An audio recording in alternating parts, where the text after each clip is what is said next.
ọ̀rẹ́ méjì yanra wọn lálẹ́ ló bá doyún ni wọ́n bá sin ọmọ tó fi bí láàyè. pàkó bíi màálù tó rọ́bẹ ni àwọn ọ̀rẹ́ méjì kan tí wọ́n yanra wọn lálẹ́ títí tí wọ́n fi fúnra wọn lóyún tí wọ́n sì lọ sin ọmọ tí wọ́n bí látàrí òwò àlè náà láàyè ń wò báyìí lákọlò ọlọ́pàá dùṣe nípìnlẹ̀ Jigawa. ọwọ́ àwọn agbófinró tẹ àwọn ọ̀daràn ẹ̀dá méjì yìí Balaraba Shehu àti ọ̀rẹ́kùnrin ẹ̀ Amadu Sale lórí ẹ̀sùn pé wọ́n yọ ara wọn lálẹ́ tibítibí tí wọ́n ṣe sì doyún níyálé ilé náà bá foyún ọ̀hún bímọ. nítorí ìtìjú tó lè tìdí ọ̀rọ̀ náà yọ làwọn méjèèjì fi gbìmọ̀ pọ̀ wọ́n sì bo ọmọ tuntun náà mọ́lẹ̀ láàyè ṣùgbọ́n àṣírí wọn padà tú àwọn agbófinró sì ti mú wọn.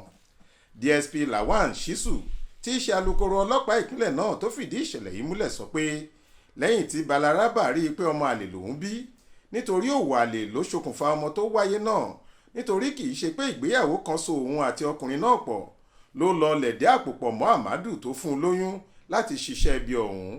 ilẹ̀ súkẹ́súkẹ́ kan ni obìnrin náà gbẹ́ nítòsí ilé ìgbọ̀nsẹ̀ inú ilé tí wọ́n ń gbé ibẹ̀ ló sin ọmọ náà sí láì jẹ́ pé ó ti kú. ó ní nǹkan bí aago 12 òru kù ìṣẹ́jú 10 lọ́jọ́ kejì oṣù kejìlá ọdún yìí làwọn èèyàn kan pe tẹ́sán àwọn pé àwọn fura sí obìnrin ẹni 30 ọdún kan Balaraba Shehu tó ń gbé lábúlé Suma níjọba ìbílẹ̀ Kiyawa nípínlẹ̀ Jigawa pé ó ti bí oyún inú ẹ̀ ó sì ti lọ sin ọmọ náà láì tí ì kú rẹ̀. ní kété tí a gbọ́ ìròyìn ọ̀hún làwọn ikọ̀ agbófinró kan kọjá síbi tíṣẹ̀lẹ̀ náà ti wáyé. lójú ẹsẹ̀ làwọn ọlọ́pàá ọ̀tẹlẹ̀múyẹ́ ti bẹ̀rẹ̀ iṣẹ́. ẹ̀gbẹ́ ilé ìwẹ̀ inú ilé ọ̀hún tó sin sí náà ni wọ́n ti hú ọmọ yẹn jáde.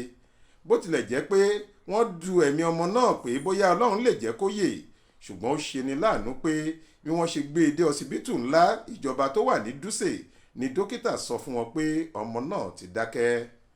ìwádìí tá a ṣe ló ṣe àtọ̀nà bí ọwọ́ ṣe bá ọkùnrin kan tó ń jẹ́ Amadu Sale táwọn èèyàn ẹ̀ tún mọ̀ sí Dankwaro ẹni ọdún 25 láti abúlé Aka níjọba ìbílẹ̀ Kiyawa yìí kan náà. Amadu yìí ni wọ́n ló fún Balaraba lóyún tí wọ́n sì jọ gbìmọ̀ pọ̀ láti bo ọmọ náà mọ́lẹ̀ tó bá ti bí i. àwọn afurasí méjèèjì ni wọ́n ti wà lákọlò ọlọ́pàá báyìí. Shisu ṣàlàyé síwájú sí i pé kọmíṣánná ọlọ́pàá ìpínlẹ̀ náà CP Emmanuel Ekotefium ti pàṣẹ pé kí wọ́n taari ẹjọ́ náà lọ sí ẹ̀ka tó ń rí sí ìwà ọ̀daràn abẹ́lé ní Dùṣe tí í ṣe olú ìlú ìpínlẹ̀ ọ̀hún fún ìwádìí tó péye. ó ní tí wọ́n bá ti parí ìwádìí náà làwọn yóò fojú àwọn afurasí méjèèjì balẹ̀ ẹjọ́. Monísọ́lá Sàká ló ṣàkójọpọ̀ ròyìn yìí fún iléeṣẹ́ tẹlifíṣàn Aláròyé online. Faith Adébọ́lá lóníròyìn.